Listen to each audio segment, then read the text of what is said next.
Number 32, Marcus Allen. A key member of the 1983 world champion Los Angeles Raiders was Marcus Allen, who was the third running back selected in the 1982 draft. Oakland's first-round selection, running back, Marcus Allen of USC. I thought that I would go earlier than 10, but I do remember one criticism in particular, which was sort of biting at the time. It was Paul McGuire. The one thing about Marcus Allen, he's a 4.5 40 man. It's not extremely fast. He does fumble like crazy. Bud and I saw that during the course of last year. He fumbles the ball out. I'll tell you right now, don't be surprised to see them move this guy to the outside and play him as a wide receiver. I was like, what the hell is Paul talking about? I mean, and you know, it's a kind of ironic. We're really good friends now, but I couldn't stand him then. Despite Paul McGuire's comments, Marcus Allen had few complaints in 1982. It was fun being me. Come on, it was, what, 22 years old in Los Angeles. I just won the Heisman Trophy, got drafted by the Raiders, and was at home. Yeah, things were good. Things were fun. You know, he was one of those guys that's easy to be envious of because he had it all. And I think what gets lost in the fact that he was so good looking and he was single and he drove the Testarossa and he had all the girls was the fact that this was a hard-working, tough SOB. And he was first and foremost a football player. I just saw so many situations where Marcus took such a beating and just gets up and just keeps coming. I'm not Jewish, but this particular word applied. He was a mensch. I mean, he was a man. This personifies a great athlete to me. You just have to say his first name. With Jordan, you say Michael, and everybody knows who you're talking about. You know, when you say Marcus, you knew you weren't talking about Dupree. You know, it was Marcus Allen. One word was all that was needed for his name, but no words could adequately describe what he did on the field. He could throw the football better than our quarterbacks. I was seeing something that I had really, quite frankly, had never seen before, up close and personal. No one was more impressed with Marcus than Ted Hendricks. Things weren't going well. Came to the sidelines. Ted said, just give the ball to Marcus. And this was my rookie season. You know, and I've been watching Ted Hendricks since I was a kid. And for him to say that was huge. So I knew I had the confidence of my players, and especially a future Hall of Famer like Ted Hendricks. Marcus was Rookie of the Year in '82. His 14 touchdowns made him the NFL's leading scorer, and he helped Los Angeles to an 8-1 record in the strike-shortened season. But the Raiders were upset in the playoffs. I just remember that New York Jet game at home that we blew. We had every opportunity to win that game. I think the grind of practicing in one city, playing in another city, took its toll, even though it was a strike-shortened year. And I think a lot of us felt like that was a year that we probably should have been to the Super Bowl. There's been an argument about who's America's team. You know, a lot of people say the Cowboys, but I always thought the Raiders were. Some saw the 1983 Raiders as America's team. Others as America's most wanted. The Raiders are so rough. 2 weeks ago, they were penalized 15 yards right off the top for unnecessary roughness. And that was during the national anthem. And trying to put a face on what that locker room was like. I remember I was watching the Bruce Willis movie Armageddon. They've got 5 days to save the planet. And in walks this group of misfits. You know, they get them from strip bars and on the Harley, evading the police. And they walk into NASA, and the astronauts are looking at this group that's going to save the planet and said, this group has the right stuff. That's what I think people would look at when they walked into our locker room. Al Davis was the owner who welcomed those misfits to the Raiders. And as Howie Long learned in practice one day, the Raiders' attitude emanated from their owner. I think he said something like, yeah, 75, you think you're pretty tough. Yeah, I'd have taken your lunch money. You know, something like that. And I'm thinking to myself, whose ass has he kicked? You know, but you know what? I always called him Mr. Davis and still do. Neither Mr. Davis nor his players backed down from anyone. You intimidate people. That's just the way it is. Some people certainly always push the envelope, but I always felt the game should be played that way. It wasn't a game for anybody who was soft. Now, the one thing they'll do is take a swing at you. If you hit them good, they'll take a swing. There's 4 or 5 guys that are demented on that team, and you'll probably read about them. A couple of big, handsome guys that have got a mind about that big. you know, who they can be. I don't want to name them, but they'll come after me like they did Bob.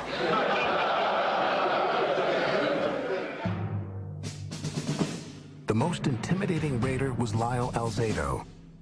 Lyle was a force, and a volatile force. He was a tortured soul. We jokingly called Lyle 3 Mile Lyle because he was like the 3 Mile Island nuclear plant. You just weren't sure when he was going to blow. He might have been the street smartest guy I've ever been around. His familiar phrase was that he was the toughest street fighter on the planet, and that if he and King Kong went into an alley, only one of us was coming out, and it wasn't the monkey. I don't particularly think there's a person on this earth that can kick my ass. Alzado once sparred with Muhammad Ali and wasn't knocked down. Although he didn't become a Raider until age 33, he made an immediate impact, especially on a young defensive end who, like Alzado, fostered a toughness that was the product of a troubled childhood. The Raiders' basic philosophy on defense is to just out and out beat up the man in front of you. Howie was, I always say he was one of the toughest white guys I've ever seen in my life, man. Howie Long oozed confidence, but in reality, he was driven by his own insecurity. You know, I'm not a shrink, and I really haven't sat down and talked to anybody about this, but I would say, you know, Dad leaves home, you know, raised in 3 different houses. Dad's homeless at one point. That kind of a background will lend to someone questioning the security of any situation. I could be a guy who would have 3-4 sacks in a game, and I would lay in bed and think about the one play that I got hooked on a sweep my way. I think it wasn't until I retired that I took a second and said, you know, I was pretty good. If that's what worked for him, then God bless him. Never did understand that, because here you had this guy, great-looking specimen. I mean, wow, what a body this guy had. I just know that in that point in time, he was an absolute monster, maybe the best defensive end in football. In the first game of 1983, Long set the tone for the Raiders season. Along with number 77, Alzado. During that year, the Raiders led the league in sacks, and if I'm not mistaken, knocked out 8 quarterbacks during the season. I'm not surprised at that. As the phrase goes, they arrived in a bad mood. And they often arrived together. We walked on the field together, we walked off the field together. If you fought one of us, you fought us all. It was kind of like your dad, and I say this to my boys, if I ever hear that somebody get after your brother, and you were there, and you didn't jump in, I'm gonna kick your ass. In the home opener, they held Houston to 6 points, then destroyed the Dolphins on Monday Night Football in Week 3.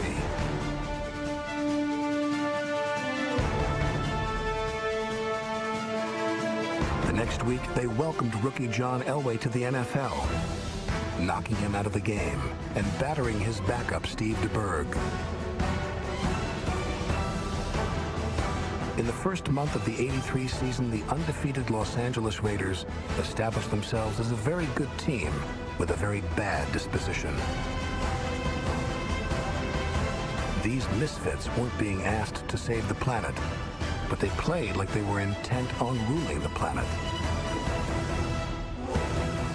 In Week 5, they hosted the Raiders in one of the greatest regular season games in NFL history. This was Al Davis football. Throw it deep and let your speedsters outrun the opposition. Cliff Branch scored on a 99-yard reception, and Greg Pruitt ran a punt back 97 yards.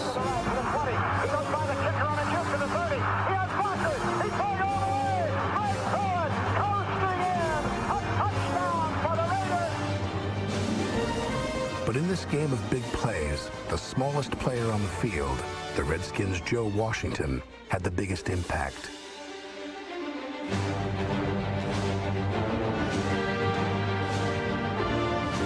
Washington sparked a Redskins comeback with a 67-yard gain on a screen pass, and also scored the game-winning touchdown with seconds remaining.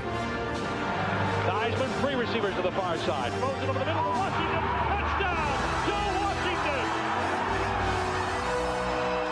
no moral victories, but we also understood that we had flown cross-country and had gone toe-to-toe with the world champions in a game that we should have won. Now, we were frustrated by the fact that we didn't win, but I don't think there was disappointment. I think that was one of the advantages of having a veteran team.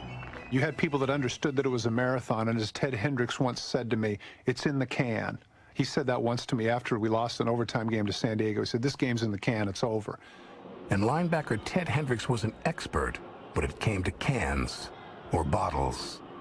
Ted would come in on Monday morning hungover from the night before, or maybe kind of a continuation of the night before, and we would put up film. Charlie Sumner would put up film of the next week's opponent, and Ted would sit there half awake and call out the play they were going to run before they ran it. And as a young player, you're sitting there and you're saying to yourself, how does he know all the answers? One time we were playing Miami, and they sent someone in to crack back on Ted. And Ted is yelling at Don Shula on the sideline. Don, that's an insult. You can't run that play. I saw that in '71. Ted Hendricks was one of the smartest guys I've ever been around. In business, in television, in football. And the number of times that he blocked kicks in crucial situations or just made huge plays, he could do that over and over again. The ball snapped. Blocked! It's blocked to the middle. Raiders after the ball, and the ball game will be over. In Week 6, Hendricks blocked the 25th kick of his Hall of Fame career to preserve a win over the Chiefs. But despite their 5-1 record, the Raiders' offense was struggling. And in Seattle in Week 7, they gave up 8 sacks and turned the ball over 8 times.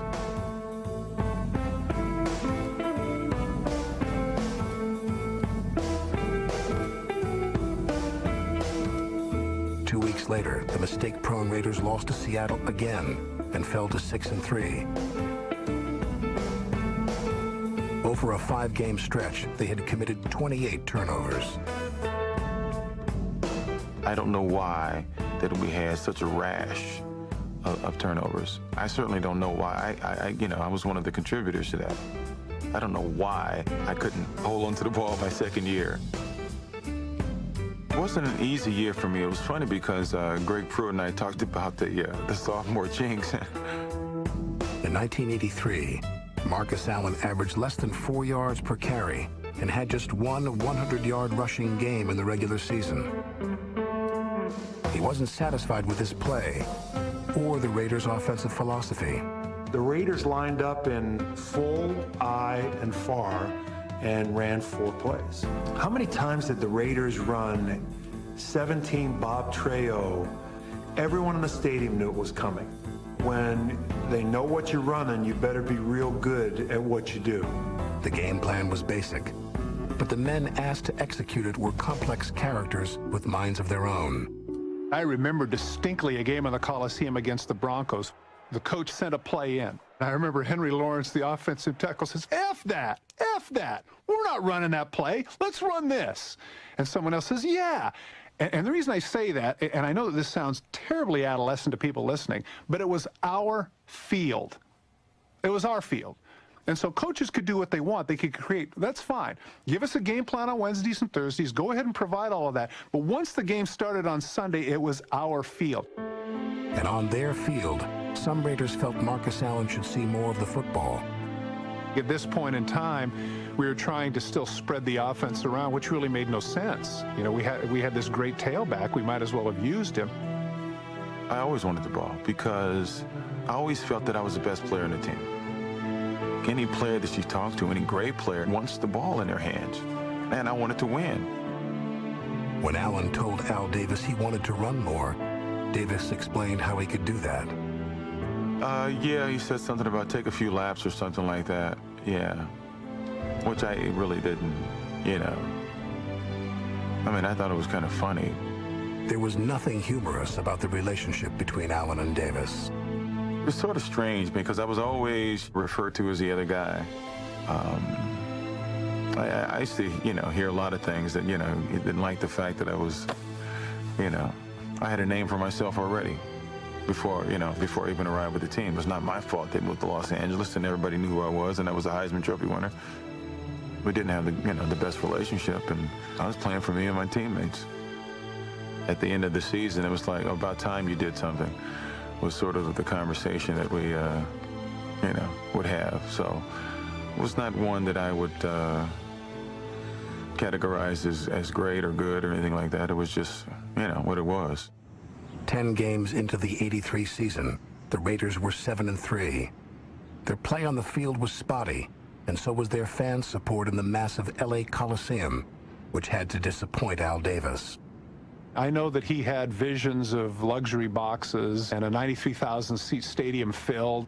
One of the things that he was not prescient enough to see, however, is that Los Angeles is not a great sports town. It's a great entertainment town. And the teams that were successful down there, the Lakers and the Dodgers, were teams that were very cognizant of public relations, which had never been Al Davis's strong suit. Al Davis never sold the Raiders. He thought the Raiders sold themselves. And in Los Angeles, you absolutely had to do some marketing, and he was unwilling to do that. Which might explain why Davis's team so often played in front of so many empty seats. The Raiders may not have appealed to the masses, but they did draw their share of celebrities. James Garner was always around. Someone who really, really genuinely was a big fan. Athletes were certainly there. Magic was always on the sidelines, but I think celebrities weren't really sort of invited on the field. We had some, but I think most of them, I know for sure, were in the stands because I used to invite some of them. Nicholas Sheridan used to be there all the time. The Coliseum was a little more than half full in Week 11. Tom Flores' Raiders trailed the Broncos by 1 point with less than a minute remaining. I run this out. Now, as I cut up the field, Dokie Williams is trying to make a block. The cornerback comes towards me. He hits him right in the back. And as I take up the sidelines, the official reaches for his flag. I ran straight out of bounds because I knew it was going to get called back. By stopping the clock, Todd Christensen allowed the Raiders to move into position for a game-winning field goal attempt. Tension of bounds. Snap, spot, kick on the way. Good! Chris Barr from 40! And I remember the next day when we're watching the films, Tom Flores sees that play when I run out of bounds, and Tom says, "Did you know that that was a penalty?" And I said, "Yes, I did." And he says, "Well, that was heads up." Christensen's intelligence was evident in both his deeds and his words. Two roads diverged into a wood, and I took the one less traveled by. That has made all the difference. But how did a Mormon from BYU, who was the son of a professor of speech pathology, fit in with the Raiders? Well, Noah takes them all on the boat, It's, we'll take two of them, and, but we only got one of him. That was the thing. After being cut by the Cowboys, Christensen had a tryout with the Raiders in 1979. So Al Davis says to me, we've been struggling lately. We haven't had the athletes we've had in the last couple of years. We need some young people to rebuild and play some special teams and be aggressive. And then he made reference to the greatness of the Raiders. Of course, I had to nod and say, "Oh, yes. I've always been a Raiders fan." Yeah, sure I was. He didn't catch a pass in his first 2 seasons with the Raiders, but eventually the man with the gift of gab developed a gift of grab. He makes a one-handed catch. Magnificent. On a scale of 1 to 10, his natural physical gifts were probably a 5.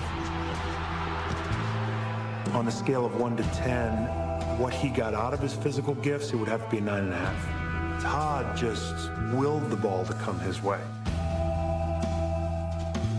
By 1983, Christensen had become the favorite target of both Jim Plunkett and any reporter looking for a quote. He embraced both the media and his teammates. I don't think anybody had a problem with Todd. Obviously, being very well-read, user of big words, Todd also had the ability to come down to a locker room level and occasionally use locker room vernacular. But it was the other vernacular he used that he looks back on now with some regret. You see your name in the paper, you see your name in an article, you see your picture, and all of a sudden you get full of yourself. Being loquacious and being garrulous and feeling the need to get attention after 4 years of anonymity unfortunately forced me to say silly things like that.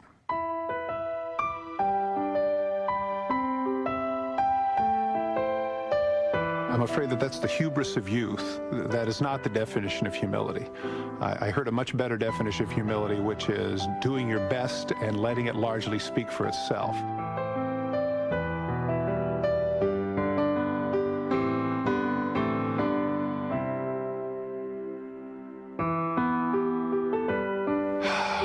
That's painfully self-aggrandizing. Let me apologize for that some 22 years later. But what I was trying to convey was the idea that I did want the pressure. I did want the ball.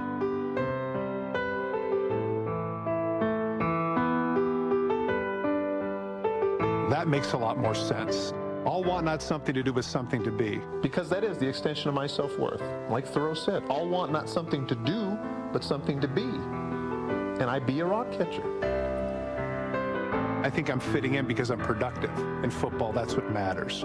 I have proven myself as a player. So all of the pseudo-intellectualism that everybody perceived as being pedantic or being put on, which clearly it wasn't, I don't think that was an issue at all. I think what it was is that at the end of the day, I was somebody who was competitive. I'm somebody that wanted to excel, and I know that I had an awful lot of friends on third down. The one thing we all knew about Todd is that on Sundays, it was almost a guarantee that he was going to make, 2 or 3 tough catches a game, 2 or 3 meaningful catches a game. And yes, he may be a little different, but he could play. And that's all that I think most guys really cared about. He was one of the dominant tight ends in the league for a long, long time. I think he's someone who should be considered as a Hall of Fame candidate down the road. Many Raiders would say the same about their head coach, Tom Flores, the mild-mannered man in charge of the Misfits. Tom was the perfect fit because he didn't react to Ted. Ted Hendricks is someone who rode on the practice field on a white horse, and another time in camp sat one of those, tables that you see at a Mexican restaurant with the umbrella and had a pitcher of margaritas. People are always giving guys credit for their X's and O's, but being a head coach is just much more than that. It's managing people. We got 30 minutes of Raider football, baby. 30 minutes of Raider football, and it's all ours. I think ultimately the thing that really created closeness was that he trusted us. All right?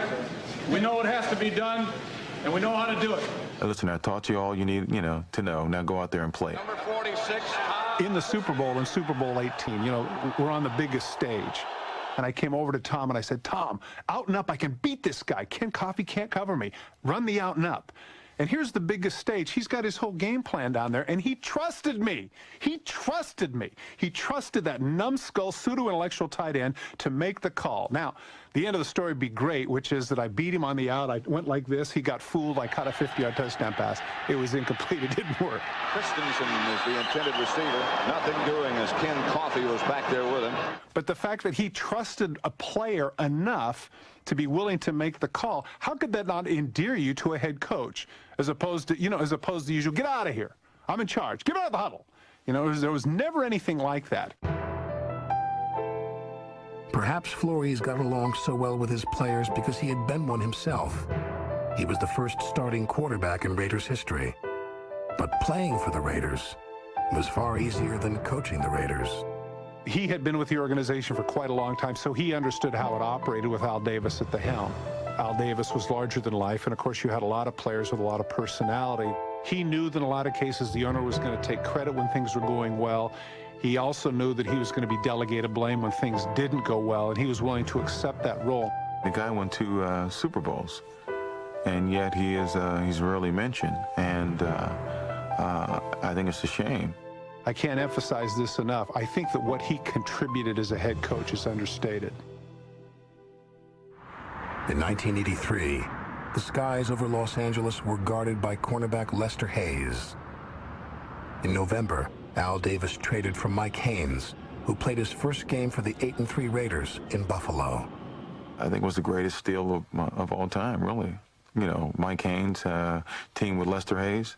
That was the combination that put us over the top. It was like a dance with Mike. Mike was so gifted athletically that it was boring. With Haynes taking away receivers, a opposing quarterbacks were punished. We could shut you down with our corners and get there with 4, which was really a unique concept in football. Van McElroy once told me a story that they would get in the huddle and they'd call a cover 2 or a cover 3 where the free safety would help on his side of the field. And they would break the huddle and Haynes would turn to him and say, "Don't worry about it, I got it, do whatever you have to do." Along with Howie Long and Ted Hendricks, Haynes became the 3rd future Hall of Famer to join the Raiders defense. And in December, there was talk of a current Hall of Famer joining the offense. Of course, the Raiders already had a running back who wore number 32. Did I think it was a ploy by the Raiders? Yeah. I always thought they had something to do with just trying to, trying to control or to put me in a certain position. Yeah, I always felt like that's something they was a constructed effort to do. But if any owner would consider signing a retired superstar, it would be Al Davis. He called me up after I had been selected to the Hall of Fame, and he said, "I know you're in great shape." And I'm thinking to myself, has he got cameras in the gym I'm working on? Does he know I'm playing hoops at the University of Virginia? At this point, I'm 40 years old. And he says, "I want you to come back." He said, "I just need 15 snaps. That's it, just rush the passer." He said, "I'll give you a 3-year contract." He said, "No Hall of Famer has ever come back. You'll shock the world."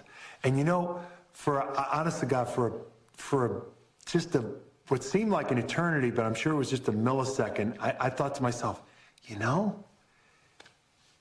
I said, "You're crazy. You're out of your mind." Jim Brown never became a Raider.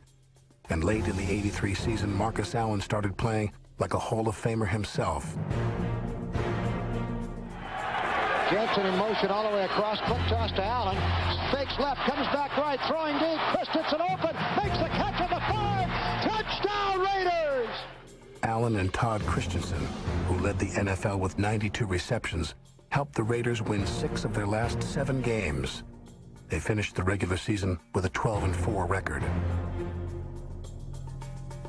We were the best team in football, we felt, by a wide margin. We just felt we were that good. When we didn't play well, it's because we were bored. Lyle Alzado was never boring. Prior to the playoff game against Pittsburgh, Alzado had convinced himself, or perhaps he'd had help from a teammate, that Steelers tackle Tunch Ilkin said, "Alzado presents no problem." If you get Chad Johnson mad, so what? If you get, you get Donovan McNabb mad, okay. If you get Lyle mad, you run the risk of bodily harm because he's unafraid of hurting you. In reality, it occurs to me that maybe Tunch Ilkin never said it at all, but how we manufactured it. To quote Bill Pickel, "I have no knowledge of the aforementioned incident." Did that sound like somebody from the Bowery Boys? He wasn't hard to rile up, though. He really wasn't. Stout back, looking right. Now he'll never look again. Not this time, as Alzado gets another sack after having left Tunch Ilkin in his dust, looking dejectedly, hands on hip, as if to say, "What happened?" Bill, he is eating Tunch Ilkin's lunch today. Lyle Alzado, obviously ready for this matchup.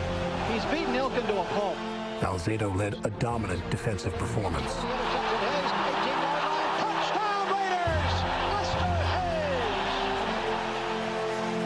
Offensively, Marcus Allen took his play to new heights.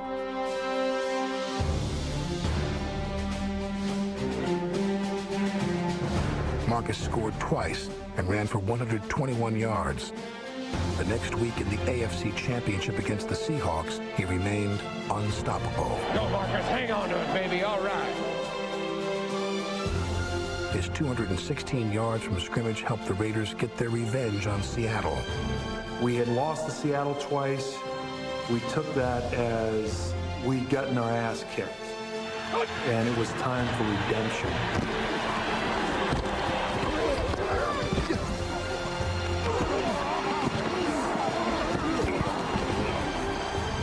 We need one more score and put them away. Clock at back, sets up, gets a good block, loops one to the end zone to Allen. Touchdown Raiders! Super Bowl for the Los Angeles Raiders. In front of an unusually large crowd of over 90,000 fans, the Misfits captured the AFC Championship.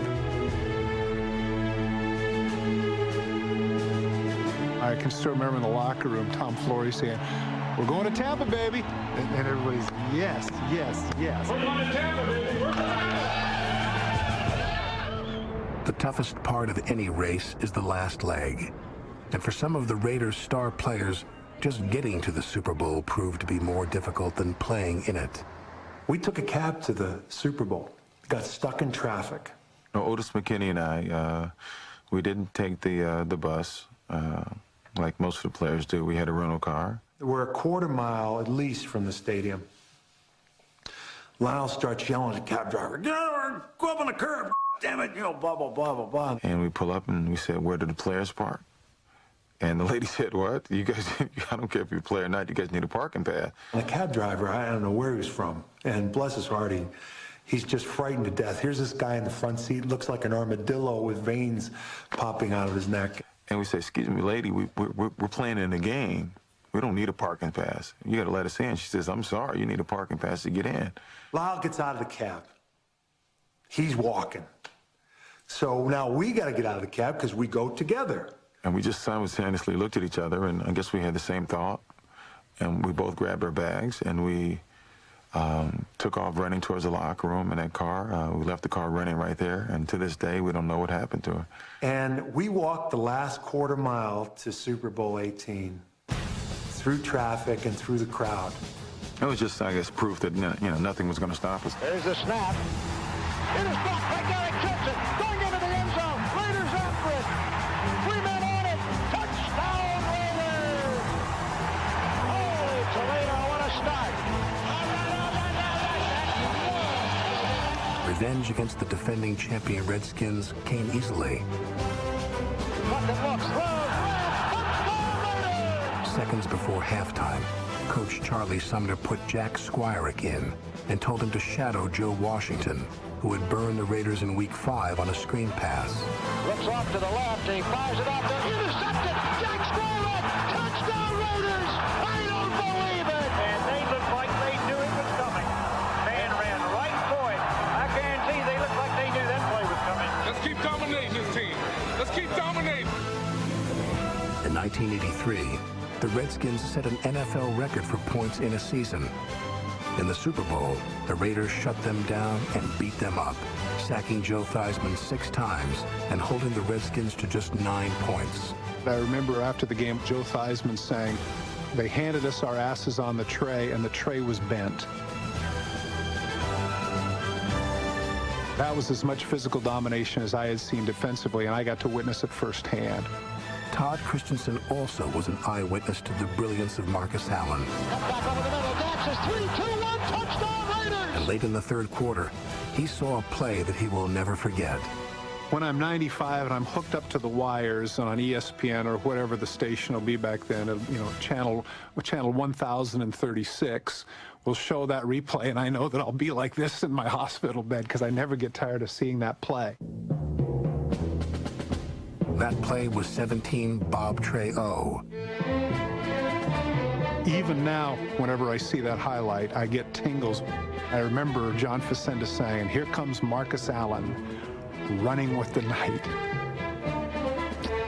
That's a good memory. On came Marcus Allen, running with the night.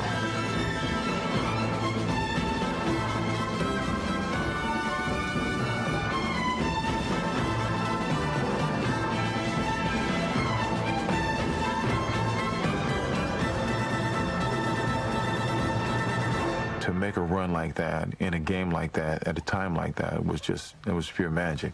It was beautiful. Plunkett getting to Allen, sending him wide left. He has to reverse his field, but he gets away for a moment, comes back up the middle of 30, 35, 40, breaks past 2 men at the 50, down to the 40, picking up a blocker. Holy Toledo! Touchdown Raiders! 7-4. It looked like a cluster you-know-what, is what it did. Didn't it look like that way to you? Kind of the dysfunction function. It was a symbolic play for football's dysfunctional family. Marcus appeared to be going nowhere, much like Al Davis when he attempted to move his franchise to Los Angeles. But in the end, no one could prevent football's evil empire, or Marcus, from reaching their desired destinations.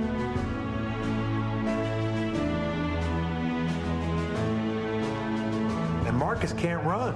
Isn't that what they said when he came out? For Marcus, it was the confirmation of his greatness.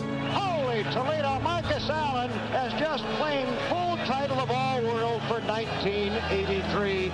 Coach, Tom Flores. Yes, Mr. President. I have already had a call from Moscow.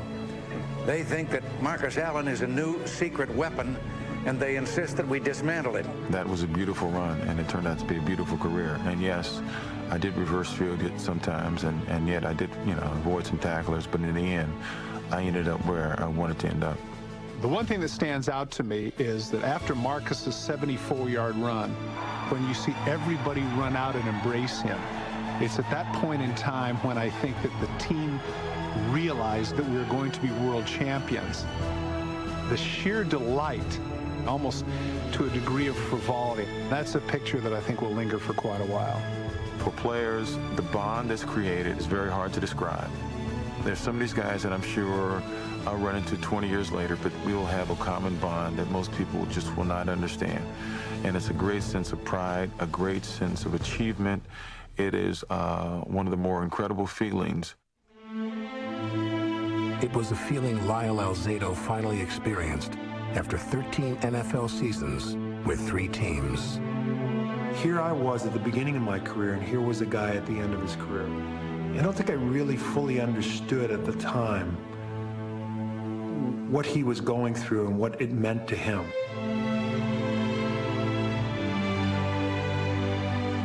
Maybe seeing a side of Lyle that I had never seen, and I had seen the rainbow of emotions that came from him, but he was, for one of the few points in his life, I think he was at peace. When you're 23, I don't think you realize how great the moment really is and how rare it is. And there's nothing I wouldn't give short of my family, my children and my wife, to be back there trying to do it again. I realized that this is the dream of millions, and yet I was living it out. My father had instructed me many years ago that there was only one sin, and that was the sin of ingratitude. And I didn't want to be one of those people that was ungrateful.